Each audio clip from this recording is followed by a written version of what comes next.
મુન્દ્રા જમીન કેસમાં અદાણી પોર્ટની સુપ્રીમ કોર્ટમાં મોટી જીત થઈ છે।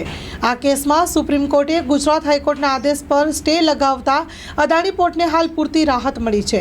ગુજરાત સરકાર દ્વારા મુન્દ્રામાં 108 હેક્ટર જમીન પાછી ખેંચી લેવા માટે અદાણી પોર્ટ્સ અને સેઝ લિમિટેડ અરજી પર સુનાવણી કરવા સુપ્રીમ કોર્ટ સંમત થઈ છે। અદાણી પોર્ટ્સ પાસેથી 108 હેક્ટર જમીન પાછી ખેંચી લેવાના ગુજરાત હાઈકોર્ટના આદેશ પર સુપ્રીમ કોર્ટે સ્ટે આપ્યો છે। સુપ્રીમ કોર્ટે આ મામલે ગુજરાત સરકારને નોટિસ પાઠવીને જવાબ માંગ્યો છે। કચ્છમાં અદાણી પોર્ટ્સને 108 હેક્ટર જમીન ફાળવવામાં આવી હતી। ગુજરાત હાઈકોર્ટે એક PILની સુનાવણી કરી હતી, જેમાં જમીનની ફાળવણીને પડકારવામાં આવી હતી। PILમાં સ્થાનિક સમુદાય માટે ગૌચરની જમીન ગુમાવવાનો ઉલ્લેખ કરવામાં આવ્યો છે। 20 વર્ષ પહેલા અદાણી ગ્રુપને ફાળવવામાં આવેલી જમીન ફાળવણી રદ કરતા ગુજરાત હાઈકોર્ટ દ્વારા સૂચના આપવામાં આવી હતી।